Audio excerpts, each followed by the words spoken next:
ایک عورت پیر صاحب کے پاس گئی اور کہا کہ پیر صاحب مجھے کوئی ایسا تعویذ دیں کہ میرا شوہر میری ہر بات مانے، جو بھی میں کہوں وہ میرے تابع ہو جائے۔ پیر صاحب بھی دور اندیش انسان تھے۔ انہوں نے اس عورت کی بات غور سے سنی اور کہا کہ یہ عمل تو شیر کی گردن کے بال پر ہوگا، اور وہ بال بھی آپ خود شیر کی گردن سے اکھاڑ کر لائیں گی، تب بسر ہوگا، ورنہ کوئی فائدہ نہ ہوگا۔ وہ عورت بہت پریشان ہو گئی اور مایوس ہو کر واپس آ گئی اور اپنی سہیلیوں کو بتایا۔ ایک سہیلی نے مشورہ دیا کہ کام مشکل تو ہے مگر ناممکن نہیں، تم ایسا کرو کہ روزانہ 5 کلو گوشت لے کر جنگل جایا کرو، اور جہاں شیر آتا ہے وہاں ڈال کر چھپ جایا کرو۔ کچھ عرصہ بعد شیر کے سامنے جا کر ڈالو، وہ شیر گوشت کا عادی ہو جائے گا۔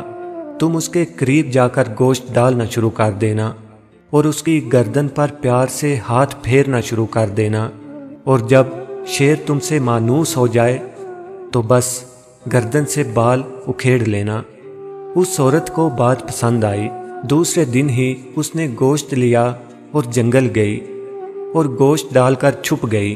شیر آیا، گوشت کھایا اور چلا گیا۔ اس عورت نے 1 ماہ تک ایسا کیا۔ 1 ماہ بعد اس نے شیر کے سامنے جا کر گوشت ڈالنا شروع کر دیا تاکہ شیر کو پتہ چل سکے کہ اس کی خدمت کون کرتا ہے۔ کچھ عرصہ بعد شیر بھی عورت سے مانوس ہو گیا۔ عورت نے شیر کی گردن پر آہستہ آہستہ پیار سے ہاتھ پھیرنا شروع کر دیا۔ ایک دن عورت نے موقع دے کر شیر کی گردن سے بال اکھیڑا اور خوشی خوشی پیر صاحب کے پاس پہنچ گئی اور بال پیر صاحب کو دیا اور کہا کہ میں شیر کی گردن سے بال اکھیڑ کر لے آئی ہوں، اب آپ عمل شروع کریں۔ پیر صاحب نے پوچھا کیسے لائی ہو؟ تو عورت نے پوری تفصیل بتائی۔ پیر صاحب مسکرایا اور کہا کیا تمہارا شوہر اس جنگلی درندے سے بھی زیادہ خطرناک ہے جس کی تم نے چند دن خدمت کی اور وہ تم سے اتنا مانوس ہو گیا کہ تم نے اس کی گردن سے بال اکھیڑا اور اس نے تمہیں کچھ بھی نہ کہا؟